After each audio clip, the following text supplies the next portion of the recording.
All in Sports Network. We love sports.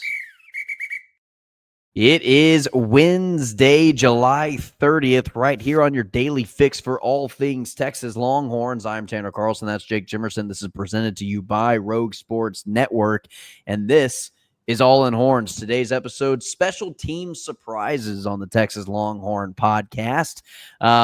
This is what we're going to do. We're going to basically, the Longhorns come into the transfer portal last year, get a new punter, get a new kicker, have recruited long snappers. So some special teams positions, although I would say special teams may be the biggest issue on last year's football team, Jake.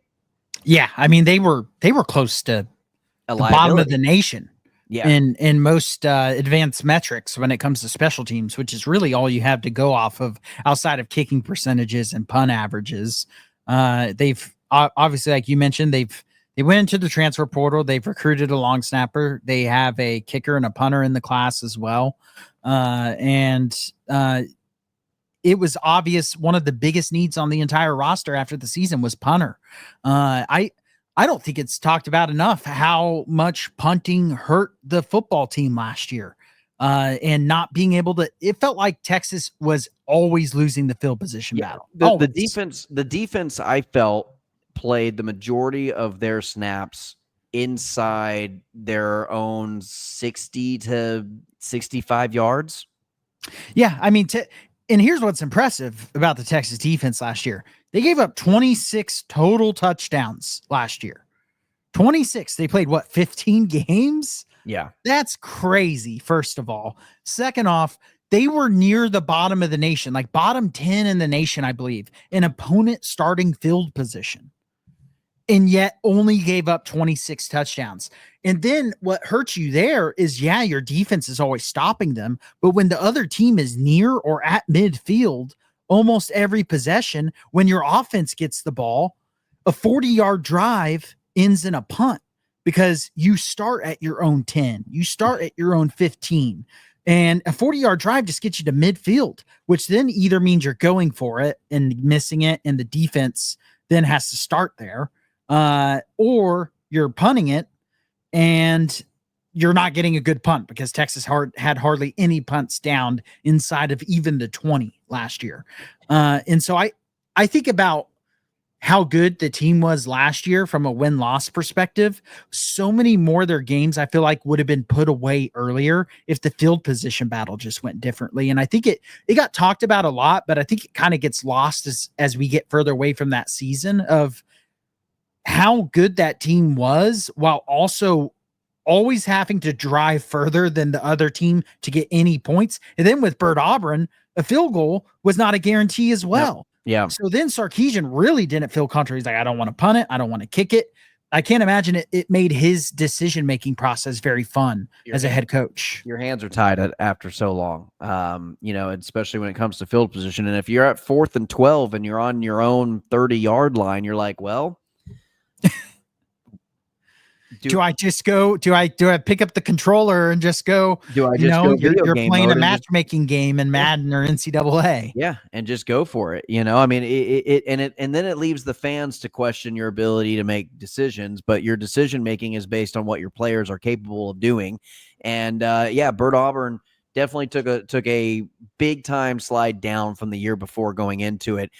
Jack Boemeister, Jake, and Will Shipley are your two big transfers at punter and kicker, probably going to be the starting roles for your team.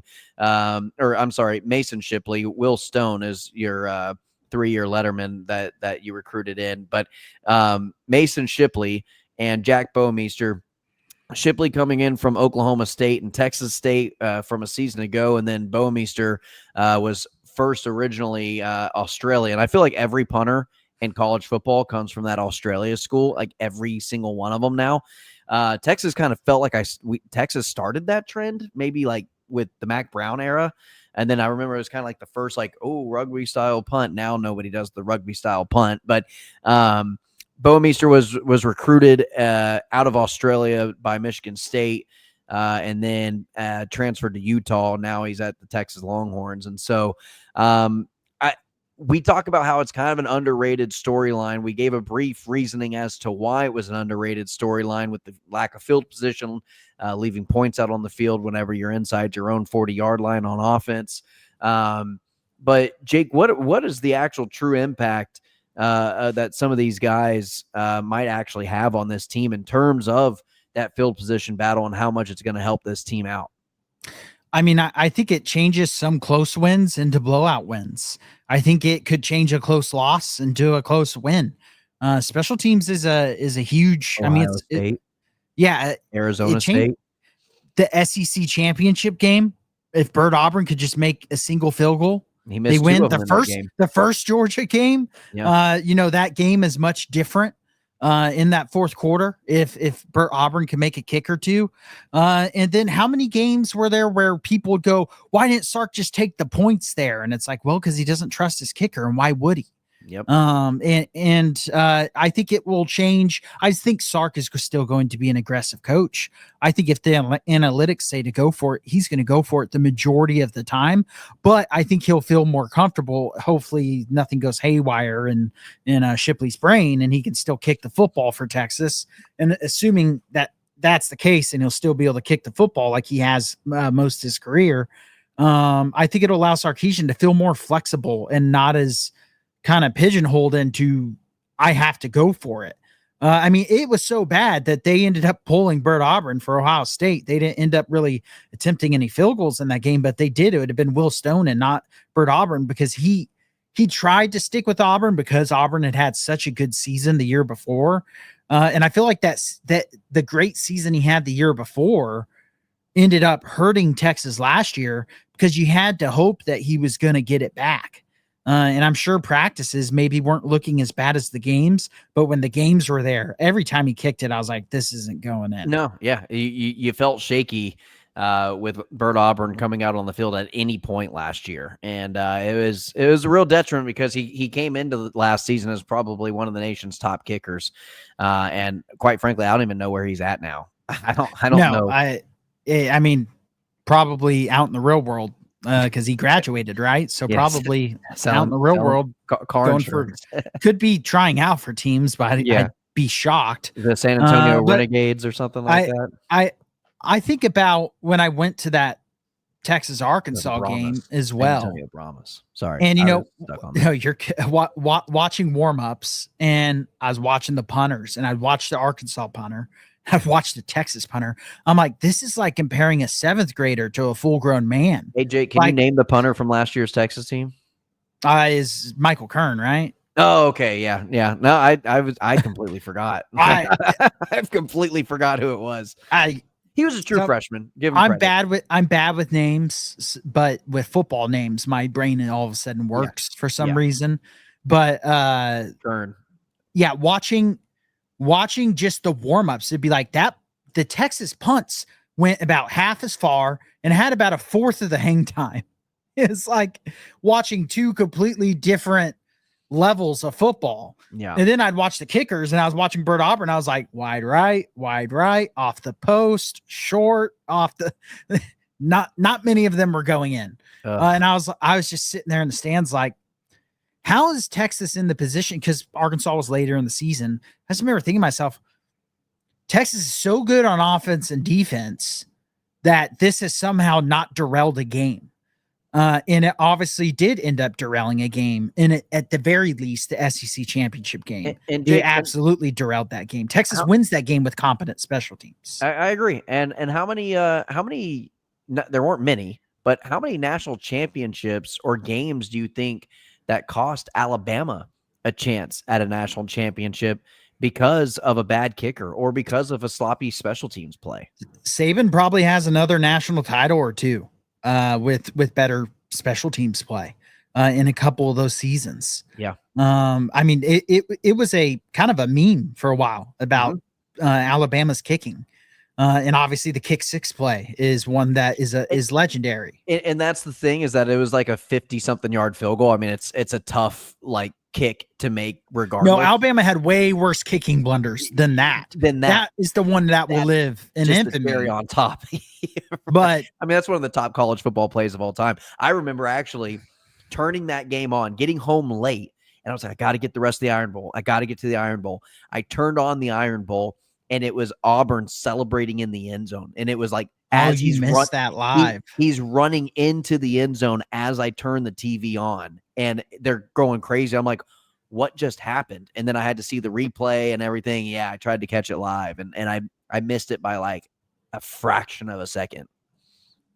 I remember watching that live. I was over at a friend's house, and we were all going crazy watching it. I mean, yeah, that's an infamous moment, but like I said, really not even to me the biggest thought process of some of the kicking blunders Alabama had. Obviously, that one will always be remembered, but it was just known for a long time to be like Alabama, best offense, best defense, really bad kicker, can't make a 35-yard field goal consistently. Yep. And Texas didn't have that issue before with Sarkisian, but then last year, obviously, the punter and kicker, and you can tell Texas knew that was a big issue.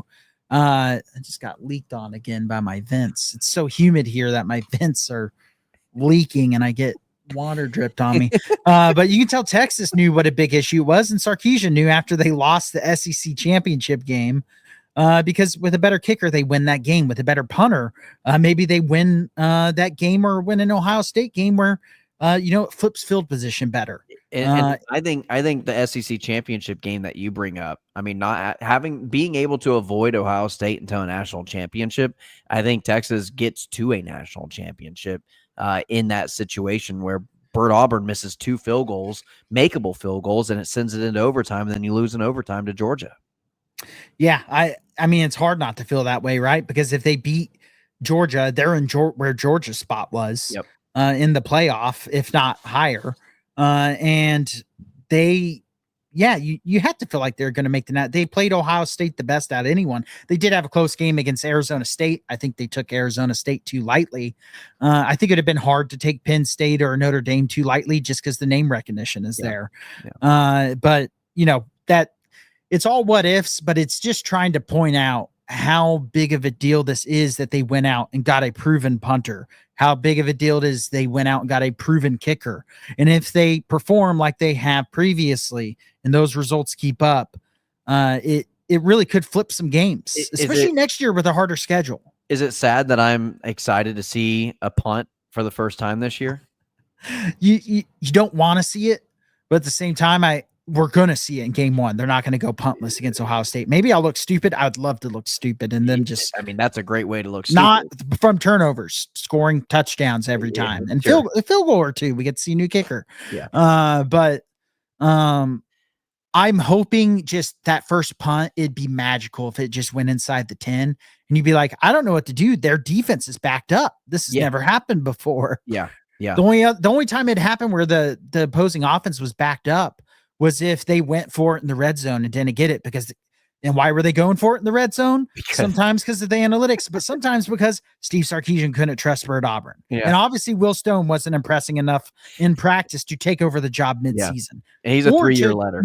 Or to not get them to bring in a kicker out of the portal. So that tells you what you need to know about Will Stone's, field goal ability. We know he's a really good kickoff specialist, but his field goal ability must not be up to par if he still does not have the job. All right. Well, that's going to do it for today's episode. Again, feel free to like, share, and subscribe to the channel. We definitely appreciate it. That is Jake Jimerson. I'm Tanner Carlson. We release these episodes 5 days a week for your daily fix for all things Texas Longhorns right here on All In Horns. And as always, ladies and gentlemen, hook 'em. All in Sports Network. We love sports.